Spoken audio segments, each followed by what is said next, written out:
ನೂತನ ಗ್ರಂಥಾಲಯ ಉದ್ಘಾಟನೆ ಶಾಸಕ ಜೆಎನ್ ಗಣೇಶ್ ಚಾಲನೆ. ಕಂಪ್ಲಿ ಪಟ್ಟಣದ ಸೋಮಪ್ಪನ ಕೆರೆ ಆವರಣದಲ್ಲಿ ಸುಮಾರು 1 ಕೋಟಿ ವೆಚ್ಚದಲ್ಲಿ ನಿರ್ಮಿಸಲಾದ ನೂತನ ಗ್ರಂಥಾಲಯವನ್ನು ಇಂದು ಶಾಸಕ ಜೆಎನ್ ಗಣೇಶ್ ಅವರು ಉದ್ಘಾಟಿಸಿದರು. ಈ ಕಾರ್ಯಕ್ರಮದಲ್ಲಿ ಗಣ್ಯರು ಹಾಗೂ ವಿದ್ಯಾರ್ಥಿಗಳು ಭಾರಿ ಸಂಖ್ಯೆಯಲ್ಲಿ ಹಾಜರಿದ್ದರು. ಉದ್ಘಾಟನಾ ಸಮಾರಂಭದಲ್ಲಿ ಮಾತನಾಡಿದ ಶಾಸಕ ಗಣೇಶ್ ಅವರು, ಈ ಗ್ರಂಥಾಲಯದಲ್ಲಿ ಸಾಮಾನ್ಯ ಹಾಗೂ ಸ್ಪರ್ಧಾತ್ಮಕ ಪರೀಕ್ಷೆಗಳ ತಯಾರಿಗಾಗಿ ಅಗತ್ಯವಿರುವ ಎಲ್ಲಾ ರೀತಿಯ ಪುಸ್ತಕಗಳು ಲಭ್ಯವಿದೆ. ಯಾವುದೇ ಪುಸ್ತಕಗಳ ಕೊರತೆ ಇದ್ದರೆ ಮಾಹಿತಿ ಕೊಡಬಹುದು. ಶೀಘ್ರದಲ್ಲೇ ಅವುಗಳನ್ನು ಕೊಡಲಾಗುತ್ತೆ ಎಂದು ಭರವಸೆ ಕೊಟ್ಟಿದ್ದಾರೆ. ಇನ್ನು ಕಾರ್ಯಕ್ರಮದಲ್ಲಿ ಪುರಸಭಾ ಅಧ್ಯಕ್ಷ ಭಟ್ಟಪ್ರಸಾದ್, ಮುಖ್ಯಾಧಿಕಾರಿ ಮಲ್ಲಿಕಾರ್ಜುನ, ಕುರುಗೋಡು ಪುರಸಭಾ ಅಧ್ಯಕ್ಷ ಶೇಖರಣ್ಣ, ಬ್ಲಾಕ್ ಕಾಂಗ್ರೆಸ್ ಅಧ್ಯಕ್ಷ ವಾಸಪ್ಪ, ಎಪಿಎಂಸಿ ಅಧ್ಯಕ್ಷ ಹಬೀಬ್, ದಿಶಾ ಸಮಿತಿ ಸದಸ್ಯ ದಾನಪ್ಪ, ಪುರಸಭಾ ಸದಸ್ಯರು ಸಿಆರ್ ಹನುಮಂತ, ಚಾಂದಭಾಷ ಸೇರಿ ಅನೇಕ ಗಣ್ಯರು, ವಿದ್ಯಾರ್ಥಿಗಳು ಭಾಗಿಯಾಗಿದ್ದರು. ಶಿಕ್ಷಕರಿಗೆ ಮತ್ತು ಪ್ರಿನ್ಸಿಪಾಲ್ ಅವರಿಗೆ ಎಲ್ಲರಿಗೂ ಹೇಳಿ ಮಕ್ಕಳು ಯಾವುದೇ ಕಾರಣಕ್ಕೆ ಬರಲೇಬೇಕಂತ ಭಾಳಷ್ಟು ತಾಕೀತು ಮಾಡಿದ್ದೆ. ಆದರೆ ನನಗೆಲ್ಲಿ ಯಾವುದಾದ್ರು ಫಿಲಿಮ್ ಬಿದ್ದರೆ ಹೋಗ್ತಾರಾ, ಎಲ್ಲಿ ಗ್ರಂಥಾಲಯಕ್ಕೆ ಬರ್ತಾರೆ ಅನ್ನೋಂಥ ಡೌಟ್ ಇತ್ತು. ನಾನು ಗಾಡಿಯಲ್ಲಿ ಬರ್ಬೇಕಾದ್ರೆ ಭಾಳಷ್ಟು ಖುಷಿ ಆಯಿತು. ಸುಮಾರು ಏನು ನಮ್ಮ ಯಾವುದೋ ಕೊಟ್ಟಾದ ರಸ್ತೆಯಿಂದ ಸಂಪೂರ್ಣವಾಗಿ ಒಂದು 1/2 ಕಿಲೋಮೀಟರ್ ಎಲ್ಲ ಹೆಣ್ಮಕ್ಳು ಬರ್ತಿದ್ರು. ಅದು ನೋಡಿ ಭಾಳ ಖುಷಿ ಆಯ್ತು. ಆ ಖುಷಿ ಜೊತೆಗೆ ಅವ್ರು ನಡ್ಕೊಂಬರೋದು ನೋಡಿ ನನಗೆ ಗಾಬರಿ ಆಯ್ತು. MLA ಕಾರ್ನಾಗ ಹೋಗ್ತಾರೆ, ನಾವು ನಡ್ಕೊಂತ ಹೋಗ್ಬೇಕು ಹೇಳಂತಂದು ಎಲ್ಲಿ ತಪ್ಪು ತಿಳ್ಕೊಂಡ್ಬಿಡ್ತಾರೆ ಅಂತಂದು ಅದಕ್ಕಲ್ಲೇ ಆ ರೋಡ್ ಕ್ರಾಸ್ ಮಾಡಿ ಅಪೋಸಿಟ್ ಹೋಗಿ ಅಪೋಸಿಟ್ ರೋಡ್ನಾಗ ಬಂದೆ. ಹಂಗಾಗಿ ಇವತ್ತು ಸರ್ಕಾರಿ ಕಾಲೇಜ್ನಲ್ಲಿ ಓದಂಥ ಮಕ್ಕಳು ತಂದೆ ತಾಯಿಗಳು ಯಾರು ಕೂಡ ಶ್ರೀಮಂತರಾಗಿರಲ್ಲ, ಎಲ್ಲರೂ ಭಾಳಷ್ಟು ಬಡವರೇ. ಯಾಕಂದರೆ ನಾವು ಕೂಡ ಸರ್ಕಾರಿ ಶಾಲೆಯಲ್ಲೇ ಓದಿದ್ದು. ಅಟ್ಲೀಸ್ಟ್ ಸರ್ಕಾರಿ ಶಾಲೆಯಲ್ಲಿ ನಾವು ಕಾಲೇಜ್ ಹೋದಾಗ ಕೂಡ ಆದರೂ PUC ಫಸ್ಟ್ ಇಯರ್ ಪಾಸ್ ಆದ ಕೂಡಲೇ ಸೆಕೆಂಡ್ ಇಯರ್ ನಮ್ಮ ಏರಿಯಾದಾಗ ಯಾರ್ಯಾರು ಅಂತ ಹುಡುಕ್ತಿದ್ವಿ. ಯಾಕಂದ್ರೆ ಬುಕ್ಸ್ ಇಸ್ಕೋಬೇಕಲ್ಲ, ತಂದೆ ತಾಯಿಗಳು ಬುಕ್ಸ್ ಕೊಡಿಸಲ್ಲ. ಅಂಥ ಪರಿಸ್ಥಿತಿಯಲ್ಲಿ ಓದಿ ಇವತ್ತು ಈ ಸ್ಥಾನದಲ್ಲಿ ನಿಂತಿದ್ವಿ. ಮನುಷ್ಯನಿಗೆ ಛಲ ಮತ್ತು ಭಾಳಷ್ಟು ಮುಖ್ಯ. ಛಲ ಇಲ್ಲಾಂದ್ರೆ ಜೀವನದಾಗ ಏನು ಅಚೀವ್ಮೆಂಟ್ ಮಾಡೋಕ್ಕಾಗಲ್ಲ. ಮುಂದಿನ ಜೀವನ ಕೂಡ ಅಷ್ಟೇ. ನಿಮಗೆ ಇನ್ಕಮ್ ಇದ್ರೆ ವೆಲ್ಕಮ್ ಇರ್ತೈತಿ, ಇನ್ಕಮ್ ಇಲ್ಲಾಂದ್ರೆ ವೆಲ್ಕಮ್ ಇರಲ್ಲ. ನಿಮ್ಗೆ ದುಡ್ಡಿದ್ರೆ ಓದಿ ಒಳ್ಳೆ ಜಾಬ್ ಅಚೀವ್ಮೆಂಟ್ ಮಾಡಿದ್ರೆ ಇನ್ಕಮ್ ಇದ್ರೆ ನಿಮ್ಗೆ ವೆಲ್ಕಮ್ ಇರ್ತೈತಿ. ಇಲ್ಲಾಂದ್ರೆ ನಿಮ್ಮ ಸ್ವಂತ ಸಂಬಂಧಿಕರು, ನಿಮ್ಮ ಓನ್ ಸಂಬಂಧಿಕರು, ಅತ್ತೆ ಮಾವ, ಅಣ್ಣನ ಮಕ್ಕಳು, ತಮ್ಮನ ಮಕ್ಕಳು, ನೀವೇನ ಜೀವನದಾಗ ಕೆಳಗೆ ಬಿದ್ದಿರಂದ್ರೆ ನಿಮ್ಮನ್ನ ಯಾರು ಕೂಡ ನೋಡಲ್ಲ. ಯಾಕಂದ್ರೆ ನಮ್ಮ ಜೀವನ ನಾವೇ ನಮ್ಮ ಕಾಲ ಮೇಲೆ ನಿಂದಿರ್ಬೇಕು. ನಮ್ಮ ಕಾಲ ಮೇಲೆ ನಿಂದಿರ್ಬೇಕಂದ್ರೆ ಏನ್ ಮಾಡ್ಬೇಕು? ಶಕ್ತಿ ಮೀರಿ ಓದ್ಬೇಕು. ಶಕ್ತಿ ಮೀರಿ ಅಂದ್ರೆ ಅದು ಹೆಂಗಿರ್ಬೇಕಂದ್ರೆ, ಯಾವುದೇ ಒಂದು ಗೋಲ್ ರೀಚ್ ಆಗ್ಬೇಕಂದ್ರೆ 1 ತಿಂಗಳು 6 ತಿಂಗಳು 1 ವರ್ಷಕ್ಕಾಗಲ್ಲ. ಮಿನಿಮಮ್ ಒಂದು ಅಚೀವ್ಮೆಂಟ್ ಮಾಡ್ಬೇಕಂದ್ರೆ 10 ಇಯರ್ಸ್ ಬೇಕು. ಅಂದ್ರೆ ಕೆಲವೊಂದ್ ದಿನ ಓದಿ ಸಾಕಾಗಿದೆಯೇನಪ್ಪ ಎಂಬ ಮೆಂಟಾಲಿಟಿ ಬರ್ತಿತ್ತು. ಆದ್ರೆ ಅದನ್ನ ಯಾವತ್ತೂ ಕೂಡ ಬೇಜಾರಾಗಬಾರ್ದು. ಯಾಕಂದ್ರೆ ನಿಮ್ಮ ಭವಿಷ್ಯ ನಿಮ್ಮ ಕೈಯಲ್ಲಿದೆ. ನಿಮ್ಮ ಭವಿಷ್ಯ ನಿಮ್ಮ ಕೈಯಲ್ಲಿ ನೀವು ರೂಪಿಸ್ಕೋಬೇಕಂದ್ರೆ ನೀವು ಚೆನ್ನಾಗಿ ಓದ್ಬೇಕು. ಹಾಗಾಗಿ ಬಹಳಷ್ಟು ಗುಡಿಗಳು ಕಟ್ತಿದ್ದೆ, ಧಾರ್ಮಿಕವಾಗಿ ನನಗೆ ಖುಷಿ ಆಗ್ತಿತ್ತು. ಆದ್ರೆ ಇವತ್ತು ಕಂಪ್ನಿಯಲ್ಲಿ ಕುರುಗೋಡಲ್ಲಿ ಏನು ಲೈಬ್ರರಿ ಮಾಡಕತ್ತೀನಲ್ಲ, ಇದು ನನಗೆ ಎಲ್ಲಕ್ಕಿಂತ ಹೆಚ್ಚು ಖುಷಿ. ಯಾಕಂದ್ರೆ ನಮ್ಮ ಬಡ ಮಕ್ಕಳು ಇಲ್ಲಿ ಬಂದು ಕುಂತ್ಕೊಂಡು ಓದ್ಬೇಕು, ಅವ್ರ ಜೀವನ ಮುಂದೆ ಬರಬೇಕು. ಯಾಕಂದ್ರೆ ಒಬ್ಬ ಶಾಸಕನಾಗಿ ಬಹಳಷ್ಟು ಕನಸ್ಕೊಂಡಿವಿ ಶಿಕ್ಷಣಕ್ಕೆ. ನಿಮಗೆ ಗೊತ್ತಿರ್ಲಿ, ಇಡೀ 2.5 ವರ್ಷದಲ್ಲಿ ಸುಮಾರು ಕಡಿಮೆ ಅಂದ್ರೆ 350ರಿಂದ 400 ಕೋಟಿ ರೂಪಾಯಿ ಬರೀ ಶಿಕ್ಷಣಕ್ಕೆ ಕೊಟ್ಟಿದ್ದೀವಿ. ಎಷ್ಟು? 400 ಕೋಟಿ. ಇವತ್ತು ನಿಮಗೆ ಇವತ್ತು ಗೊತ್ತಾಗಲ್ಲ, ಮುಂದೆ ಬರೋಂಥ ದಿನಗಳಲ್ಲಿ ನಮಗೆ ಮೊರಾರ್ಜಿ ದೇಸಾಯಿ ಶಾಲೆ, ಅದಾದ್ಮೇಲೆ GTTC ಕಾಲೇಜ್, ಇವತ್ತೇನು ನಮ್ಮ ಮಕ್ಕಳು ಡಿಗ್ರಿ ಮಾಡಿದ ಮಕ್ಕಳಿರಲಿ, ITI ಡಿಪ್ಲೊಮಾ ಎಲ್ಲ ಮಾಡಿದ ಮಕ್ಕಳಿಗೆ ಟ್ರೈನಿಂಗ್ ಅಂದ್ರೆ GTTC ಕಾಲೇಜ್ ಪ್ರಾರಂಭ ಆಯ್ತಂದ್ರೆ ಸುಮಾರು 80 ಕೋಟಿ ರೂಪಾಯಿ ವೆಚ್ಚದಲ್ಲಿ GTTC ಕಾಲೇಜ್ ಆರಂಭ ಆಗತೈತಿ. ನೀವು ಬೇರೆ ಯಾವುದೇ ಜಾಬ್ ಸಿಕ್ಕಿಲ್ಲ ಅಂದ್ರೆ ಅಲ್ಲಿ ಟ್ರೈನಿಂಗ್ ಸೆಂಟರ್ ಇರ್ತಾವ. ಆ ಟ್ರೈನಿಂಗ್ ಮಾಡಿದ ಕೂಡಲೇ ನೀವು ಇಮಿಡಿಯೇಟ್ಲಿ ಫ್ಯಾಕ್ಟ್ರಿಗಳಿಗೆ ಎಂಪ್ಲಾಯ್ ಆಗಿ ಹೋಗ್ಬೋದು. ಇವನ್ನೆಲ್ಲ ಮುಂದೆ ಆಲೋಚನೆ ನಾನು ಯಾರು ಕೂಡ ಕೇಳಿಲ್ಲ. ಇವತ್ತು SC ಹಾಸ್ಟೆಲ್ ಇದೆ, ಆ SC ಹಾಸ್ಟೆಲ್ ನೋಡಿದ್ರೆ ಬಹಳಷ್ಟು ಖುಷಿ ಆಗ್ತಿದೆ. ಇವಾಗ OBC ಹಾಸ್ಟೆಲ್ ಆಗಿದೆ, ಪರಿಶಿಷ್ಟ ಜಾತಿ ಪಂಗಡ ಹಾಸ್ಟೆಲ್ ಆಗಿದೆ. ಅದಾದ್ಮೇಲೆ ಮೈನಾರಿಟಿ ಏನು ಹಾಸ್ಟೆಲ್ ಆಗ್ತಿದೆ. ಅನೇಕ ಶಿಕ್ಷಣಕ್ಕೆ ಅತಿ ಹೆಚ್ಚು ಏನು ಆದ್ಯತೆ ಕೊಟ್ಟಿದ್ವಿ. ಇವಾಗ ನಮ್ಮ ಮಕ್ಕಳು ಕೂಡ ಈ KS, IAS, FT, VA ಇವೆಲ್ಲ ಬುಕ್ಸ್ಗಳು ಸಿಗ್ಬೇಕಂತದ್ದು ಶಾಸಕರ ಅನುದಾನ ಬಂದದ್ದು ಫಸ್ಟ್ ಟೈಮು. ಅದಕ್ಕೆ ಫಸ್ಟ್ ದುಡ್ಡು ಕೊಟ್ಟಿರೋದು ಯಾವ್ದಕ್ಕ? ಈ ಬುಕ್ಗಳಿಗೆ. ಯಾಕಂದ್ರೆ ನಿಮ್ಗೆ ಒಳ್ಳೇದಾಗ್ಬೇಕಂತ.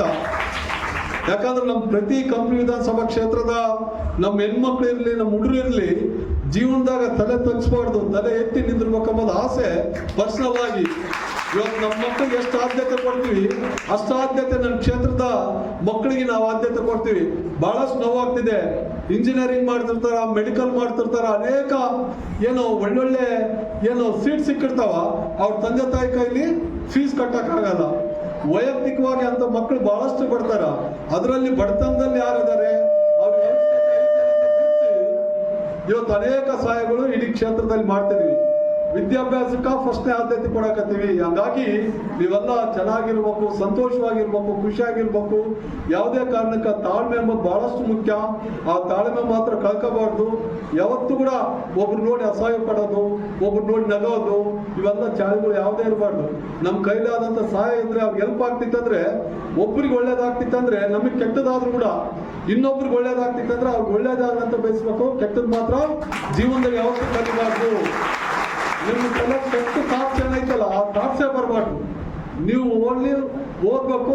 ಇವತ್ತು ನಿಮ್ಮ ತಂದೆ ತಾಯಿಗಳು ಏನು ವೃತ್ತಿ ಮಾಡ್ತಾರೆ ಅದ್ರ ಬಗ್ಗೆ ಆಲೋಚನೆ ಮಾಡ್ಬೇಕು. ಅದ್ರ ಹಿಂದೆ ಅವ್ರು ನಾವು ಯಾವ ರೀತಿ ಸಾಕ್ಬೇಕು ಅನ್ನೋದು ಕೂಡ ನಿಮ್ಗೆ ಆಲೋಚನೆ ಇರ್ಬೇಕು. ನನಗೆ ಬಹಳಷ್ಟು ಖುಷಿ ಆಗ್ತಿದೆ. ಇವಾಗ ಡಿಗ್ರಿ ಕಾಲೇಜ್ನಲ್ಲಿ 3 ಕೋಟಿ ರೂಪಾಯಿ ಕೊಟ್ಟು ಮತ್ತೆ ಅಲ್ಲಿ ಕೂಡ ಗ್ರಂಥಾಲಯ ಮಾಡಕತ್ತೀವಿ. ಡಿಗ್ರಿ ಕಾಲೇಜ್ನಲ್ಲಿ ಅಂದ್ರೆ ಎಲ್ಲಿ ಸಾಧ್ಯ ಆಗ್ತಿತ್ತು ಅಲ್ಲಿ ಈ ಗ್ರಂಥಾಲಯಗಳನ್ನ ಅತಿ ಹೆಚ್ಚು ಮಾಡೋಂಥ ಕೆಲಸ ನಾವು ಮಾಡ್ತಿದ್ವಿ. ಇದಾದ್ಮೇಲೆ ನಮಗೆ ಇನ್ನ ಟ್ರೀ ಪಾರ್ಕ್ ಬರ್ತದೆ ಎಲ್ಲಿ ಕೆರೆಯಲ್ಲಿ. ಟ್ರೀ ಪಾರ್ಕ್ ಅಂದ್ರೆ ಎಲ್ಲ ಪೂರ ಗಾರ್ಡನಿಂಗ್ ಆಗಿ ಏನು ಪ್ಲಾಂಟೇಶನ್ ಆಗಿ, ಅದಾದ್ಮೇಲೆ ಇನ್ನು 7 ಕೋಟಿ ರೂಪಾಯಿ ವೆಚ್ಚದಲ್ಲಿ ಕೂಡ ಕೆರೆ ಅಭಿವೃದ್ಧಿ ಮಾಡ್ತಿದೆ. ನೀವು ಹೊರಗೆ ಕುತ್ಕೋಬಹುದಂತ ಇದು ಕೂಡ ಇರ್ಬೇಕು. ನೀವು ವೇಸ್ಟ್ ಟೈಮ್ ಅಂದ್ರೆ ನಿಮ್ಗೆ ಯಾವಾಗ ಸಮಯ ಸಿಗ್ತೈತಿ ದಯವಿಟ್ಟು ಇವೆಲ್ಲ ನಿಮ್ಗೋಸ್ಕರ ತರಿಸಿದಂಥ ಬುಕ್ಗಳು, ಕೇಸ್ ಬುಕ್ಗಳು, ಇವೆಲ್ಲ ಒಳ್ಳೆ ದೊಡ್ಡ ಆಲೋಚನೆ ಇರಲಿ. ನಿಮ್ಮ ಆಲೋಚನೆಗಳು ಹೆಂಗಿರ್ಬೇಕಂದ್ರೆ ಕೆಲವೊಬ್ರು ಬಹಳ ದೊಡ್ಡ ಆಲೋಚನೆ ಮಾಡ್ತಾರೆ. ನಾನು IAS ಆಗ್ಬೇಕು, ಇದಾಗ್ತಾರ. ಕೆಲವೊಬ್ರು ನಗ್ತಾರ. ಯಾವತ್ತೇ ಆಗ್ದಂಗೆ ಇರ್ಲಿ. ನೀವು ಮಾತ್ರ ಆಲೋಚನೆ ಮಾತ್ರ ದೊಡ್ಡದೇ ಆಲೋಚನೆ ಮಾಡಬೇಕು, ಚಿಕ್ಕದು ಯಾವತ್ತೂ ಮಾಡಬಾರ್ದು. ಯಾಕಂದ್ರೆ ನಾನು ಇಲ್ಲಿ MLA ಎಲೆಕ್ಷನ್ ಮಾಡಕ್ ಬಂದಾಗ ನಾನು ನೋಡಿ ನಗ್ತಿದ್ರು, ಇವ್ರು MLA ಎಲೆಕ್ಷನ್ ಮಾಡ್ತಾರ, ಇವ್ನ ಕೈಲಿ ಆಗ್ತಿತ್ತ ಅಂತ. ನನಗೆ ನಾವು ಸಂಪೂರ್ಣವಾಗಿ ನಂಬಿಕೆ ಇತ್ತು. 100% ನನ್ನ ಮನಸ್ಸು ಜನಗಳಿಗೆ ಏನಾದ್ರೂ ಸೇವೆ ಮಾಡಬೇಕು. ಒಬ್ಬ ವ್ಯಕ್ತಿಯಾಗಿ ಯಾವತ್ತೂ ಕೂಡ ಏನು ಒಬ್ಬ ವ್ಯಕ್ತಿಯಾಗಿ ದುಡ್ದ, ಮದುವೆ ಆದ, ಮಕ್ಕಳಾಯ್ತು, ಹೋದ, ಆ ರೀತಿ ಅಲ್ಲ. ಒಬ್ಬ ಮನುಷ್ಯ ಹುಟ್ಟಿದ ಮೇಲೆ ಏನಾದ್ರೂ ಒಂದು ಸಾಧನೆ ಮಾಡಿದ್ರೆ ಮಾತ್ರ ಆ ಜೀವನಕ್ಕೆ ಸಾರ್ಥಕ, ಇಲ್ಲಂದ್ರೆ ಆ ಜೀವನನೇ ಅಲ್ಲ ಅಂತ ನಾನು ಹೇಳ್ತೀನಿ.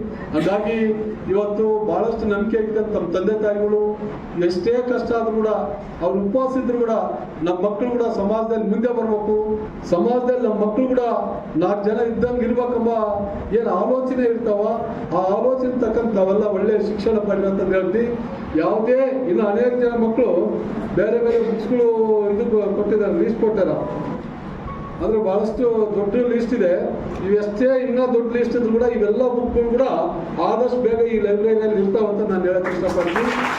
ನಿಮ್ಗೆ ಏನೇ ಆದ್ರೂ ಕೂಡ ಯಾರಾದ್ರೂ ನಮ್ಮ ಮೇಡಮ್ ಎಲ್ಲರೂ ಇದಾರ, ಅವ್ರ ಸ್ವಂತ ಮಕ್ಕಳ ತರ ನೋಡ್ಕೊಂತಾರೆ. ಅವ್ರು ಏನು ಇದಿಲ್ಲ. ಹಂಗಾಗಿ ಇಲ್ಲಿ ಬರೋಂಥ ಮಕ್ಕಳು ಫ್ರೀ ಆಗಿ ಆರಾಮ್ ಫ್ರೀ ಮೆಂಟಾಲಿಟಿಯಿಂದ ಒಳ್ಳೆ ಒಳ್ಳೆ ಬುಕ್ಸ್ ಇದಾವೆ. ಅದನ್ನ ನೀವೆಲ್ಲ ಓದ್ಬೇಕಂತ ಹೇಳ್ತೀನಿ. ಹಾಗಾಗಿ ಇವತ್ತು ಹೇಳ್ಬೇಕಂದ್ರೆ ಬಹಳಷ್ಟು ಮುಂದೆ ನೀವು ಬಹಳಷ್ಟು ಜೀವನದಲ್ಲಿ ಫೇಸ್ ಮಾಡೋಂಥ ಸಂದರ್ಭಗಳು ಬರ್ತವೆ. ಆ ಸಂದರ್ಭಗಳನ್ನ ಇವತ್ತೇ ನಾವು ಅದನ್ನ ಪರಿಹಾರ ಕಂಡುಕೊಳ್ಬೇಕು. ಯಾಕಂದ್ರೆ ಮುಂದೆ ಬರೋಂಥ ಜೀವನದಾಗ ಅದೇನು ಕಷ್ಟಗಳು ಬರ್ತಾವಲ್ಲ, ಇವತ್ತು ನಾವೇನು ಕಷ್ಟಪಟ್ರೆ ಮುಂದೆ ಸುಖ. ಯಾಕಂದ್ರೆ ಮುಂದೆ ಬರೋಂಥ ದಿನಗಳಲ್ಲಿ ಒಳ್ಳೇದಾಗ್ತೈತಿ. ನಾವು ಇವತ್ತು ಈಜಿಯಾಗಿ ಲೈಫ್ ತಗೊಂಡು ಹೋದ್ರೆ ಮುಂದೆ ಬಹಳಷ್ಟು ಕಷ್ಟದ ದಿನಗಳು ನಾವು ಎದುರಿಸ್ಬೇಕಾಗ್ತೈತಿ. ಹಾಗಾಗಿ ತಮ್ಮೆಲ್ಲರಿಗೂ ಒಳ್ಳೇದಾಗ್ಲಿ. ನಮ್ಮ ಕಂಪ್ನಿ ಸೋಮಪ್ಪ, ಪೇಟೆ ವಿಶ್ವೇಶ್ವರ ತಮ್ಮೆಲ್ಲರಿಗೆ ಉಜ್ವಲ ಭವಿಷ್ಯ ನೀಡಲಿ.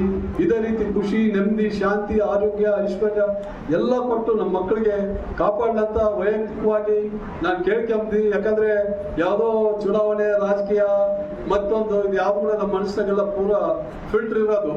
ಏನಂದ್ರೆ ದೇವ್ರು ಯಾವ್ದಾದ್ರು ಒಂದು ಅವಕಾಶ ಕೊಟ್ಟ ಮೇಲೆ ಆ ಅವಕಾಶನ ನಾವು ಕೊನೆ ಅಂದ್ರೆ ಸಾಕಪ್ಪ ಅನ್ಬೇಕು, ಅಲ್ಲಿವರೆಗೆ ನಾವು ಪ್ರಯತ್ನಗಳು ಮಾಡ್ಬೇಕಾಗ್ತೈತಿ. ಇವತ್ತು ಕೂಡ ಸುಮಾರು ಒಂದು 100-200 ಫೋನ್ ಎತ್ತಿದ್ವಿ. ಬೆಳಗ್ಗೆ ಜನ ಒಂದು 200-300 ಜನ 300 ಜನಗಳು ಬರ್ತಾರೆ, ಅವ್ರನ್ನ ಅಟೆಂಡ್ ಮಾಡ್ತೀವಿ.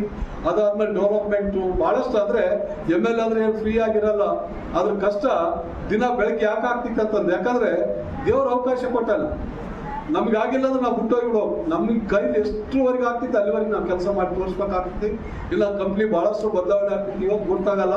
ಮುಂದೆ ಬರುವಂಥ ದಿನಗಳಲ್ಲಿ ಬಹಳಷ್ಟು ಎಜುಕೇಶನ್ ಎಷ್ಟು ಏನು ಪ್ರೋತ್ಸಾಹ ಕೊಟ್ಟು ಎಜುಕೇಶನ್ಗೆ ಇವತ್ತು ನಮ್ಮ ಮಕ್ಕಳಿಗೆ 5 ಪಾಸ್ ಆದ ಕೂಡಲೇ 6ಗೆ ನಾನು ಒಂದು ಸೀಟ್ ಕೊಡಿಸ್ಬೇಕಂದ್ರೆ ಬಳ್ಳಾರಿಗೆ ಹೋಗ್ಬೇಕು, ಅಲ್ಲಿ ಭಿಕ್ಷೆ ಬೇಡಬೇಕು, ಒಂದು ಸೀಟ್ ತಗೋಬೇಕಾಗಲ್ಲ. ನಮ್ಮ ಮಕ್ಕಳು PUC ಆಗಿರ್ತೈತಿ, ಡಿಗ್ರಿಗೆ ಅಲ್ಲಿ ಹಾಸ್ಟೆಲ್, ಯಾಕಂದ್ರೆ ಅಡ್ಡಾಡಕ್ಕಾಗಲ್ಲ, ಬಸ್ಸಿನ ಸಮಸ್ಯೆ ಇರ್ತಾವ. ಅಲ್ಲಿ ಬಳ್ಳಾರಿಗೆ ಒಂದು ಹಾಸ್ಟೆಲ್ ಕೊಡ್ಬೇಕಂದ್ರೆ ಅಲ್ಲಿ ಸೀಟ್ ಕೊಡಲ್ಲ, PUC ಮಕ್ಕಳಿಗೆ ಸೀಟ್ ಕೊಡಲ್ಲ. ಯಾಕಂದ್ರೆ ಹೆಡ್ ಕ್ವಾರ್ಟರ್ನಲ್ಲಿ 80% ಅಲ್ಲಿರೋಂಥ ಮಕ್ಕಳಿಗೆ ಆದ್ಯತೆ ಕೊಡ್ಬೇಕಂದ್ರೆ ಸರ್ಕಾರದಲ್ಲಿ ಐತಿ. ನಾನು MLA ಆದ್ಮೇಲೆ 5 ವರ್ಷವರೆಗೆ ಒಂದು ಹಾಸ್ಟೆಲ್ ಇರುತ್ತಿಲ್ಲ. ಇವಾಗ 2.5 ವರ್ಷದಲ್ಲಿ ಶಕ್ತಿ ಮೀರಿ ಫಸ್ಟ್ MLA ಅನೌನ್ಸ್ ಆಗಿ ಗೆದ್ದ ಕೂಡಲೇ ಫಸ್ಟ್ ಆದ್ಯತೆ ಕೊಟ್ಟಿರೋದು ಶಿಕ್ಷಣಕ್ಕೆ ಮಾತ್ರ. ಹಂಗಾಗಿ ಸುಮಾರು 400 ಕೋಟಿ ರೂಪಾಯಿ ಅನುದಾನ ತಗೊಂಬರ್ಲಿಕ್ಕೆ ನಮಗೆ ಸಹಾಯ ಆಗಿದೆ. ಹಂಗಾಗಿ ನಮಗೆಲ್ಲರೂ ಒಳ್ಳೇದಾಗಲಿ, ನೀವೆಲ್ಲ ಖುಷಿಯಾಗಿರ್ಬೇಕು, ಭಾಳ ಅಂದ್ರೆ ಭಾಳ ಸಂತೋಷ ಆಗಿರ್ಬೇಕು. ನಿಮ್ಗೆ ಯಾವುದೇ ಸಮಸ್ಯೆಗಳು, ತೊಂದರೆಗಳು, ಭಾಳಷ್ಟು ತೊಂದರೆಗಳು ನಮ್ಮ ಕೈಲಿ ಆಗಲ್ಲ ಅಂದರೆ ದಯವಿಟ್ಟು ಮೊಬೈಲ್ ನಂಬರ್ ನಿಮ್ಮ ಹತ್ರ ಇರ್ಬೋದು ಅನಿಸ್ತಿದ್ದು ನನಗೆ. ಯಾಕಂದರೆ ಸಾಮಾನ್ಯ ಒಂದು ಮಗು ಕೂಡ ಫೋನ್ ಮಾಡ್ತಾರೆ. ಹಂಗಾಗಿ ಅಂಥ ಸಮಸ್ಯೆ ಬಂದು ಕೂಡ ನನಗೆ ಏನು ಸಂಪರ್ಕ ಮಾಡಿರಿ, ನನ್ನ ಕೈಲಾದಂಥ ಸಹಾಯ ನಾನು ಮಾಡ್ತೀನಿ ಅಂತ ಹೇಳಿ ತಮ್ಮೆಲ್ಲರಿಗೂ ಒಳ್ಳೆ ಇಂತಹ ಒಂದು ವಿಶೇಷವಾಗಿರ್ತಕ್ಕಂಥ ಒಂದು ಇವತ್ತು ಗ್ರಂಥಾಲಯವನ್ನು ಇವತ್ತು ಸುಸಜ್ಜಿತ ಪ್ರದೇಶದಲ್ಲಿ ಯಾವುದೋ ಒಂದು ಡಿಸ್ಟರ್ಬ್ ಇಲ್ಲ. ಇಲ್ಲಿ ಎಲ್ಲ ಒಂದು ಒಳ್ಳೆ ರೀತಿಯಿಂದ ನಿಮ್ಗೆ ನಿರ್ಮಿಸಿಕೊಟ್ಟಿರ್ತಾರೆ ನಮ್ಮ ಶಾಸಕರು. ಇದರಲ್ಲಿ ಕಂಪ್ಲಿಯಲ್ಲಿ ಮೊಟ್ಟ ಮೊದಲ ಬಾರಿಗೆ ಇಂತಹ ಒಂದು ಗ್ರಂಥಾಲಯವನ್ನು ನಮಗೆ ಕಲಿಸಿಕೊಟ್ಟಿರ್ತಕ್ಕಂಥ ಶಾಸಕರಿಗೆ ನಾವು ನಮ್ಮ ಕಂಪ್ಲಿಯ ಪರವಾಗಿ ತುಂಬ ಹೃದಯ ಧನ್ಯವಾದಗಳನ್ನು ತಿಳಿಸಲಿಕ್ಕೆ ಇಷ್ಟಪಡುತ್ತೇವೆ. ಈ ಒಂದು ಗ್ರಂಥಾಲಯದಲ್ಲಿ ನಾವು ಮೇಲೆ ನೋಡಿದ್ವಿ, ಇಲ್ಲಿ ನೋಡಿದ್ವಿ, ಎಲ್ಲಾ ರೀತಿಯಿಂದ ಚಿಕ್ಕ ಮಕ್ಕಳಿಂದ ಹಿಡಿದು IAS KS ಓದವ್ರಿಗೆ ಕೂಡ ಇಲ್ಲಿ ನೀವು ಬಂದು ಬೇಸ್ ಓದಿಕೆಂತ ಕುಂದಿರ್ಬೋದು. ಎಲ್ಲೋ ನೀವು ಪಾರ್ಕ್ಗಳಲ್ಲಿ ಕುಂತು ಮೊಬೈಲ್ಗಳು ಹಿಡ್ಕೊಂಡು ನಿಮ್ಮ ಜೀವನ ಹಾಳು ಮಾಡಿಕೊಂಡು ನಿಮ್ಮ ಜೀವನ ಮುಗಿದ ಮೇಲೆ ಮತ್ತೆ ನಮಗಿಂತ ಜೀವನ ಬರೋದಿಲ್ಲ ಅಂತ ಆಲೋಚನೆ ಮನಸ್ಸಿನಲ್ಲಿ ಇಟ್ಕೋಬಾರ್ದು. ಯಾಕಂತಂದ್ರೆ ಈಗ ನಮ್ಮ ಮುಂದಿನ ಇನ್ನ ಇದ್ರ ಬೆಳವಣಿಗೆಗಳ ಬಗ್ಗೆ ನಮ್ಮ ಶಾಸಕರು ತಿಳಿಸ್ತಾರೆ, ಇನ್ನ ಏನೇನ್ ಮಾಡ್ತಾರೆ ಈ ಲೈಬ್ರರಿಯಲ್ಲಿ ಅಂತ. ನೀವು ಇಲ್ಲೆಲ್ಲ CC ಕಂಗಾವಲಲ್ಲಿ ಇರ್ತೈತೆ. ನೀವು ಏನು ಯಾರು ಬುಕ್ಕಿನ ಮೇಲೆ ಬರೆಯೋದು, ಹಂಗ್ ಬರೆಯೋದು, ಹಿಂಗ್ ಬರೆಯೋದು ಯಾರು ಮಾಡಬಾರ್ದು. ಎದಕ್ಕಂತಂದ್ರೆ ಇದು ನಿಮ್ಮ ಸೊತ್ತು. ನೀವು ಸರಿಯಾಗಿ ಓದಿಕೊಂಡು ಒಳ್ಳೆ ಬುದ್ಧಿವಂತರಾದ್ರೆ, ನಾಳೆ ಪ್ರಯೋಜಕರಾದ್ರೆ ನಿಮ್ಮ ತಂದೆ ತಾಯಿಗಳಿಗೆ, ನಿಮ್ಮ ಎಲ್ಲ ಊರಿಗೆ ಒಳ್ಳೆಯ ಹೆಸರು ತರ್ತೀರಂತ ಹೇಳಿ ಮಾತಾಡ್ಲಿಕ್ಕೆ ಅವಕಾಶವನ್ನು ಮಾಡಿಕೊಟ್ಟಿರ್ತಕ್ಕಂಥ ತಮ್ಮೆಲ್ಲರಿಗೂ ತುಂಬ ಜೈ ಹಿಂದ್.